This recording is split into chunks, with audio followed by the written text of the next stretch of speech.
Hey everyone, thanks for coming. It's Grant here. Today we're going to be talking about mobile app decomposition. It's a pleasure to be speaking at DevSecCon. I was part of the panel last year, so it's good to be back speaking this year. And yeah, with that, let's get started. So yeah, today the focus is really going to be talking about mobile app dependencies and supply chain. We're going to talk about what apps are made of and how we can figure out what's inside there. We often know our own dependencies, but we don't necessarily know the complete picture, as we'll soon find out. And when we have a large set of components that make up our apps, there's a lot of risk that can be incurred to the business, not just vulnerabilities, but other risks like software licensing, compliance and other things. So we're going to go into a lot of detail. It's a 30-minute session, so there's a lot to cover. But hopefully by the end of this, you should know a lot more about mobile app decomposition. So I'm a security researcher at NowSecure. I do predominantly iOS things, but a little bit of Android. I've been in security for almost 10 years. The majority of that was in security consulting, but the last year has been in product. So mainly focusing on tooling that goes into CI/CD. So everything that's kind of bread and butter to DevSecOps. I like everything to do with mobile, pen testing, code review, MDM, that kind of stuff. But recently, static and dynamic analysis is what really excites me. And if you want to follow online or if you want to ask questions, you can find me on Twitter. I just had baby twins though, so I might be a little slow to respond.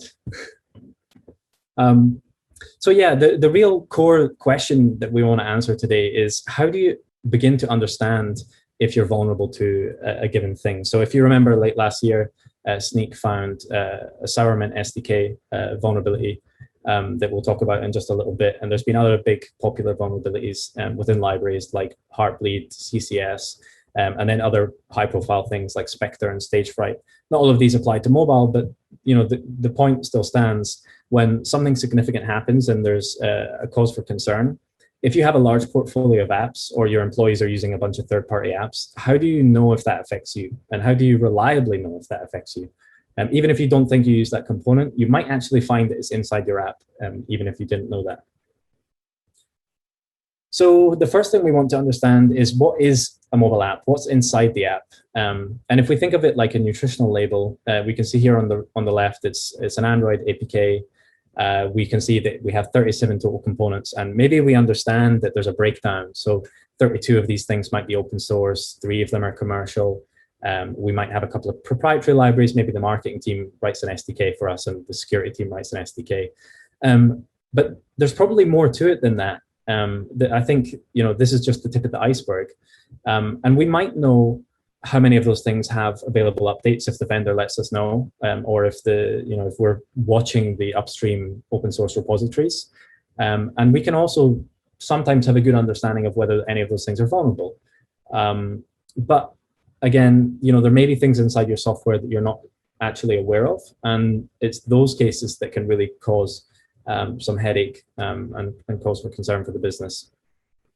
So not just those 37 components are the thing that we want to focus on, but most importantly, what specific versions of those components are inside the apps. And those dependencies, do they have any transitive dependencies? Those libraries that we're using, they often have their own dependencies, which might have dependencies of themselves. And this becomes really complicated, as we'll soon find out. And essentially what we need to do is we need to develop and maintain an inventory, and we'll call that software bill of materials, which basically details all of the components that we're aware of and various bits of metadata around them. And then using that and tracking that over time, we can actually gain an understanding of what the lay of the land looks like across our portfolio. And we can be quick to answer those questions of whether this particular license is a concern for me across my portfolio, or whether this new vulnerability found by Snyk or someone else affects me. And that's really the end goal, is so that we can actually understand transparently what the software is made up of. So as an example of just how complicated this can get, this is a tweet from David Weinstein, who's my manager at NowSecure. We took a look at the Iowa Reporter app, which was part of like a bit of a PR nightmare. They have over 65,000 dependencies inside their app that's React Native. And including all the transitive dependencies, the total number of components exceeded 950,000. So you can begin to understand how complicated it would be to answer the question of is anything in there stale, insecure, or maybe a licensing concern for me when you have that sheer volume of components? You might think you only have a handful of dependencies, but actually underneath the scenes, you could have hundreds, if not thousands. So if we want to build this bill of materials, we need to start somewhere. And the NTIA had a working group who published a paper on software transparency. I definitely recommend you go check it out. And here's a graph that they've shown inside that document. On the right-hand side, we have our Acme application, which includes the bingo buffer package and Bob's browser package, just obviously hypothetical scenario. And the Bob's browser package itself includes this compression engine. So we can see in the graph, there's like a hierarchy to the dependency tree. And in a tabular format, in the component name column, we can also see the same sort of hierarchy to the component list. But there's also some other interesting information here as well, like the authorship information, and most importantly, the cryptographic hash. And that's extremely important because when we look at a snapshot in time of a piece of software and we identify certain components, then we need to say with cryptographic integrity that this exact version of a thing was what we observed, right? So sometimes you'll find that multiple builds are issued with the same semantic versions. So even if you know it's version 1.0.5, that doesn't necessarily give you extreme confidence of the exact snapshot of the thing you observed. So if we have a cryptographic hash, then we can use that to verify that it is exactly the thing that we saw before. So how would you actually build a bill of materials for your software? To be honest, most of the time you'll be doing this with source code. If it's in-house software that you're building, it's very easy to do. There's lots of tools out there. I'm not going to list them all, but for example, you can use things like OWASP dependency check, which will go out and actually try and find out if any of the components you have are subject to issues. It gets a little bit more complicated if you have black box applications or even components of your software which are black box. So let's say, again, you might have open source components, but you also use commercial libraries. It's unlikely that the vendors are going to provide you source code for the commercial components. So if you want to understand what components are within there, then you probably need to be doing software composition analysis on those binaries.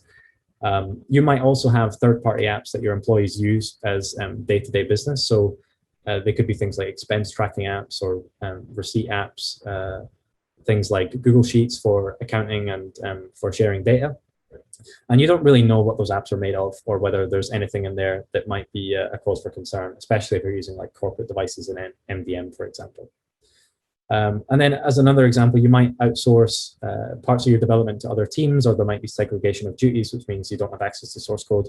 And again, from an assurance perspective, we might want to do black box bill of materials generation just to gain an understanding of what's in there. But this is really hard to do with efficacy because you have things like compiler optimizations and code flattening and code minification. And then on mobile especially, you find often that a lot of components are obfuscated. So if you have like signature matching as part of your bill of materials generation, then you'll find that often your signatures might not match. And this becomes like a really difficult problem to solve. So the first part that we were trying to tackle is like, how do we identify components? So what if we go through a package and we identify that there's various libraries, how do we record that inside of our bill of materials? The first way would be to use a CPE identifier. It has like a semantic string that looks like this. I've highlighted in color the main components, so the vendor, product, and version, but there's lots of other metadata that can be captured here. As an example, we can see here for Internet Explorer, it's from Microsoft, of course, and it's version 8.0.6.0.0.1. And we can also see that, for example, it's using CPE version 2.3. And just before Microsoft, we can see there's an A, which tells us it's an application. So you can also have an identifier to represent software, operating systems, and hardware. Another way of identifying a component would be a package URL scheme. So this is something that's quite commonly used in some of the OWASP stuff. You'll see in the URL scheme, you have an ecosystem type, a namespace, the package name, and the version. Again, you can have other qualifiers or information as well. And again, as an example, we can see here it's a Maven package. It's in the Apache XML graphics namespace, and it's version 1.9.1 of the Batik animation package. So inside a bill of materials document, it might look something like this. You don't need to read the whole thing, but for our Acme application, we have highlighted a CVE identifier. And then at the very bottom of this document, we can see there's another package URL for Tomcat Catalina. So just two different examples of how we might identify a component and track that inside a bill of materials. So one bill of materials format, which is quite popular nowadays, is Cyclone DX. This is like a product of the OWASP community. It's featured in things like dependency check and dependency track. It's quite flexible. It has JSON and XML formats, so you can work with most modern languages to parse it and generate these. There's lots of tooling around it. And as an example here, we can see we have the Catalina package and some licensing information. And then another format is the Software Package Data Exchange format, or SPDX. It's been around for a lot longer. There's a lot of work that's gone into the format, and it has many different data types that you can generate the bill of materials in. So it can be quite flexible depending on your needs. In the example, you can see down to the individual file, we can see information like which license was used, what the different checksums are, and if it was a binary or source code. So we can get like a granular understanding of all of the things that might be inside the software. So there are other formats, but given the time, I'm not going to go through all of them, but these are the two main ones that you'll probably run into if you start looking at software transparency. So to get an understanding of why this is important and why we should be talking about it, I wanted to show you some metrics. So what we tried to do was look at some recent events that happened. I mentioned this one earlier. The Sourmint vulnerability was found by Sneak, published late last year. And what they found was this Mintical advertisement SDK was serving with legitimate functionality for a long time, but then at some point was updated to include some illicit or nefarious functionality. And to begin with, what was observed was the advertisement library was hijacking advertisement clicks. So essentially, the user would click on an ad and the SDK would intercept that and send some fake or fraudulent attribution information back to the providers. So it shouldn't have been doing that, but that was already bad.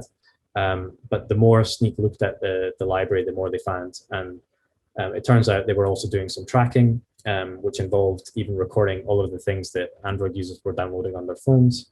And then on iOS, it was actually observed that there were ways for the backend to communicate arbitrary code that would be run in the context of the app. So essentially, behaviors that are typically exhibited by malware. So this was pretty nasty. We actually, at NowSecure, we worked with Sneak on this one to figure out across our sample pool how far the rabbit hole goes, and this actually affected quite a lot of apps. So it was a big problem, and it stemmed out into other SDKs that were using this underneath the scenes. And again, it becomes quite a hard problem to answer. Does this affect me? So again, it was high profile, and we had a lot of customer attention on this.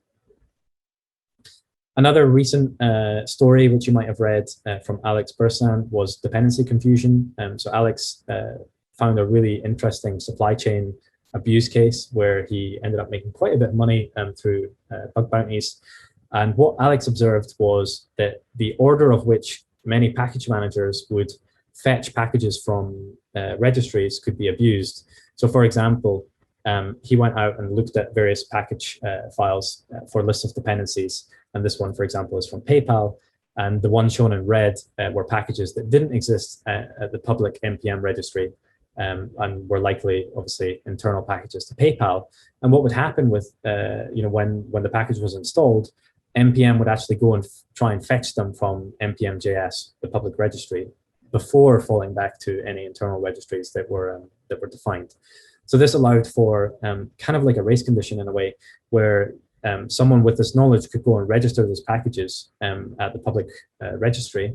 And then when the software is installed, it would pull in those malicious packages instead of the desired internal package for those organizations. And there was many companies that were affected by this. It was a very cool article, but just again, shows another example of where dependencies can become quite a mess.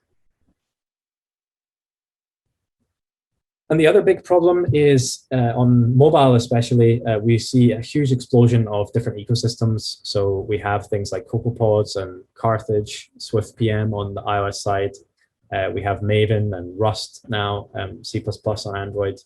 You can have Rust libraries on iOS too. There's lots of cross-platform frameworks. So NuGet would be applicable for .NET DLLs, for Xamarin apps, for example. And then things like React Native and Cordova, very popular these days. So again, NPM as an ecosystem is very relevant here. And then we have even some newer frameworks that are starting to get a lot of traction, like Flutter, which has a language called Dart. So there's lots of stuff going on. And if we want to understand all of the things that are inside our software, then we also need to be able to understand these different ecosystems so that we can identify the components appropriately. There's no point in us identifying all the native components if the large majority of code is in JavaScript and we're not actually analyzing or looking at that.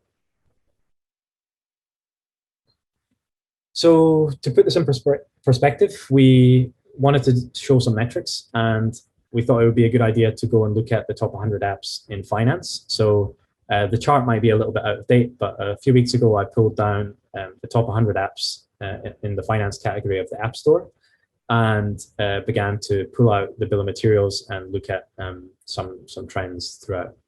So the first thing that we looked at was what was the ecosystem breakdown, and we found that most components that we identified were native components on iOS, for example, using cocoapods. Not totally unsurprising. Most of the financial apps that I've worked with in the past through consulting have been native apps. It's been very rare that I've seen a cross-platform app in finance, so this wasn't a surprising trend.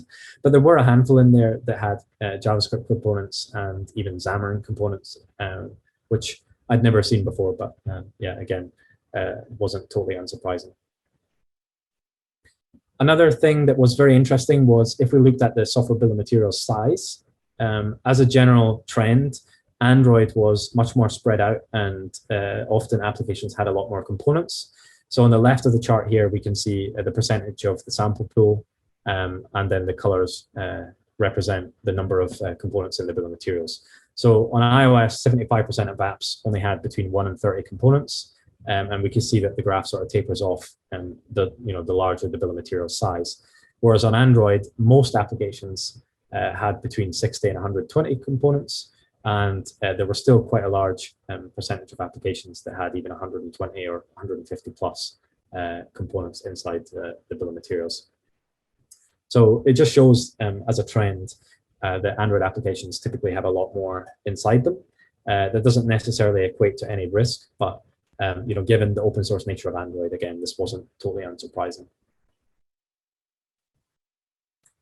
In terms of licensing, for the components identified, most of them used Apache 2.0 as the license, very slight majority. MIT license came in at 37.2%, so just behind. And then next we had copyright and commercial licenses, which again, in finance is not totally unsurprising, given that most of that code is going to be proprietary. Zlib and BSD also had a presence, but again, very small numbers. And yeah, very permissive licensing used inside commercial apps or proprietary apps is not unsurprising. We don't see any copyleft licenses here because, again, it's not likely that the banks are going to want to open source large parts of their code. They typically have lots of security and anti-fraud and obfuscation and stuff that's in there, and I can't see them wanting to make that stuff available online. So another interesting case study is we took a high-profile airline app. I'm not going to name them, and I'm not going to name the region they're from. But we saw that they had 43 total components, and 37 of those components were external. And what was interesting was over half of those components had available updates at the time we looked. So 20 out of 37, which is 54%, actually had available updates. Some of them, of course, would just be like a patch version, but some of them were multiple major releases out of sync. And these were for very popular libraries like Adobe Mobile, Alamo Fire for networking, app authentication, and even things like Zebra Crossing, which is for like QR code and barcode scanning. So again, quite surprising to see that very popular applications have such issues with keeping the dependencies up to date. You'd expect most software, in the stores to have some kind of, available updates. But when you're a leading provider in a given field with very popular software, you'd expect this to be a bit more hygienic. 12 of those 37 dependencies or projects actually didn't really exhibit any activity online. So if we went to the GitHub or GitLab projects, there was no activity within the last year, no recent commits, no pull requests. The issues that were being filed were just abandoned, which again was kind of sad. But it still shows that even though you're using these dependencies inside your software, they could be a risk, even if it's not security risk. There could be business risk there because these things aren't necessarily going to be as up to date and maintained as you would like them to be if they were internal. Surprisingly, only 2 of the components that had available updates actually had vulnerabilities associated with them. That's not to say there weren't more vulnerabilities, but certainly in the public domain, only 2 components were showing up as vulnerable. I think it was 4 vulnerabilities in total, and I think that the maximum CVSS we saw was 6.5. But yeah, still, it goes to show there are vulnerabilities sitting inside apps that can be easily fixed through available updates. So this brings us to the problem of how do we actually generate or determine the bill of materials for a black box thing? If we're looking at a binary, if we don't have source code, if it's a commercial library, or we're looking at an app store app that maybe I don't write inside my organization, how do we determine what's inside it? And that's what I want to focus on now. So thankfully, or maybe not so thankfully, depending on your perspective, the package managers and the ecosystems often have a lot of residue that can allow you to determine what's inside the software. And sometimes you'll find that these files are actually included in the builds of the Android and iOS apps that make it out to the stores.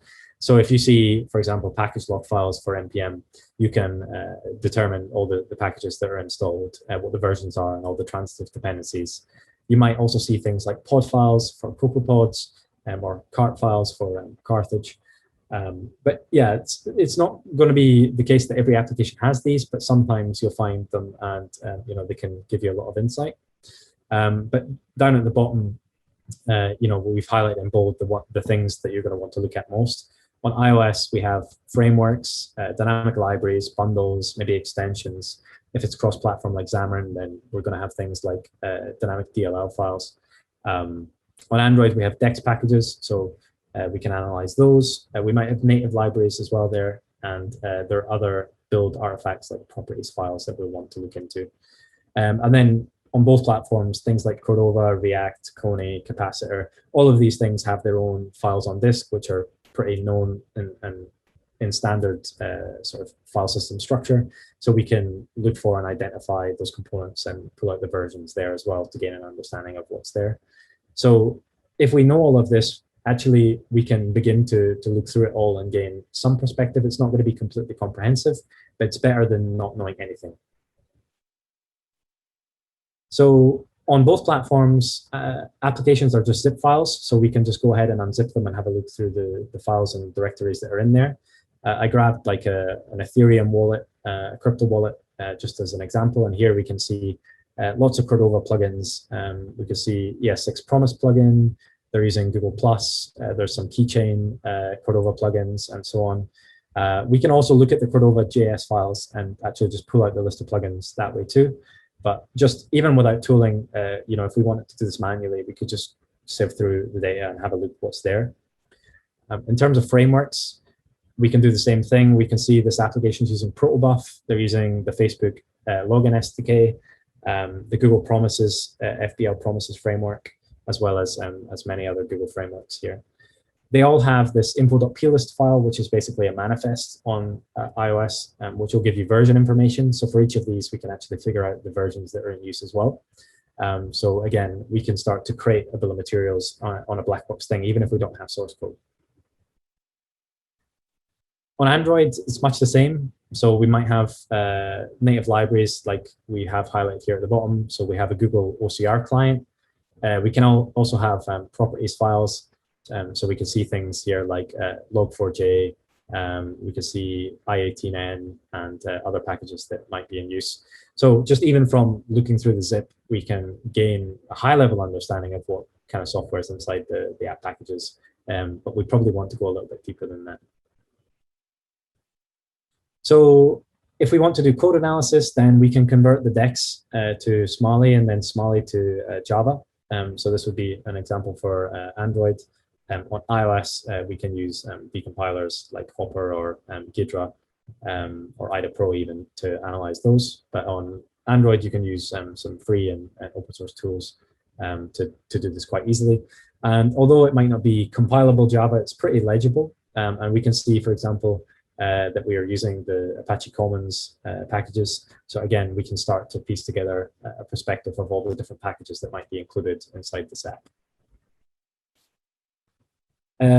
Obviously, this is going to become quite difficult and tiresome if we're doing it manually. We can use tools like Rodare2, which has many language bindings for things like Node and Python, so that we can script it. Rodare2 is an open source reverse engineering toolkit. And in this case, we can use the ICC command, which will give us information on the classes, methods, and packages. The tilde symbol here in the command is a grep. So we're just grepping for the word package. And over on the right, we can see all the packages that are showing up inside this Android application. We can see lots of duplicates, so we'll probably have to like dedupe the data. So again, if we're scripting this, that's really easy to do. And then if we want to go deeper, we can actually analyze the classes to pull out the build configs and gain any version information that might be in there as well, so that we can get like a richer bill of materials rather than just the names of the packages. So that's identifying all the components that are there. Obviously, as I say, it's not totally comprehensive, but it's better than nothing. There's more to it, but obviously we only have 30 minutes today. But part two of the problem is like, how do you actually begin to work out what's a problem? So for vulnerability detection, we can look at places like Sonatype's OSS index. You have GitHub advisory, NPM advisory, NIST has the NVD. There's many places where you can get CVE information. You can go to the ecosystems directly to query information about available updates, what the licenses are. And then there's services like libraries.io that you can use if you're happy with the licensing around the data. And then Sneak, Sonatype, Deps.dev was recently launched by Google, but doesn't have great support on iOS yet. It doesn't support cocoapods, for example, but is also very cool. So you can get information there.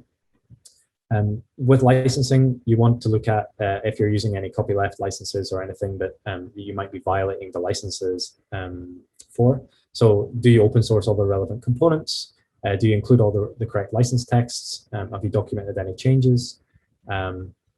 And yeah, basically just make sure that you're not violating any of the licenses that you're using.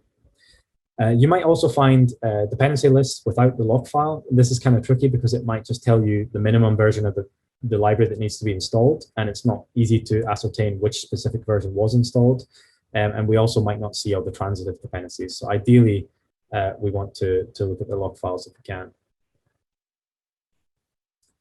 And then not just whether there's vulnerabilities or security risk, but business risk. Are any of these packages we use subject to code quality concerns? We can use the GitHub API, for example, to look at how many issues are unattended, how frequently do they commit, what's the PR, the pull request cadence, is there a sufficient bus factor, the number of contributors to the project. If one of them were to get hit by a bus, would the project keep moving, or is our project also going to be affected? We can look at things like maturity. Do they use CI? Are there linters, test suites, documentation, and this kind of thing? I love this XKCD. It basically just shows that you might have all this great stuff, but you're held up by this one person somewhere around the world who has this core package to all of the thing you've built. And then we could also query whether these packages exist in the public domain. So again, the dependency confusion or the package squatting that we talked about earlier, maybe for all the components we identify, we'll check to see if they exist publicly, and then we'll flag it if not, to make sure that we're not going to get caught off guard there. And then, yeah, you want to do this over time because malicious code may come at a later date. You probably want to be doing more than SCA. You might want to be doing static and dynamic analysis so that you can identify nefarious behavior. But software composition analysis is a great place to start. So as an example, I hacked together some really lame scripts that would attempt to do this. I don't think it will ever see the light of day because it's rough around the edges and sometimes wrong. But it gives you an example. So here we can see a list of libraries we saw inside an app. a bunch of version information. We can see that there's available updates in some cases, and we can see the licensing information. We have multiple version fields because on iOS you have a short version and a main version. So we have to do a bit of hackery to figure out which version's likely to be correct. Often you'll find that some components use the version field and some use the short version. In this case, all of the components were consistent, but I can tell you for a fact that's not always the case. So you do need a bit of logic to make some assumptions, which is why it's not really necessarily always reliable. But for example, at NowSecure, we're working on this problem, and if you combine static and dynamic analysis, you can get like a really rich sense of what's inside the software. So lastly, I just want to throw out some links to some more information. Kate Stewart did a fantastic presentation just recently as part of the Linux Foundation. I borrowed a few concepts and the XKCD from her talk. Definitely go check it out. She's been doing a lot of work in the software transparency space and for SPDX, a huge set of resources there.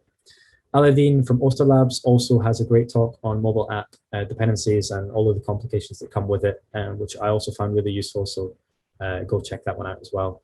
And then lastly, OWASP dependency track as an appliance which aggregates CVE information, gives you like an API for tracking your bill of materials and querying if there's any issues.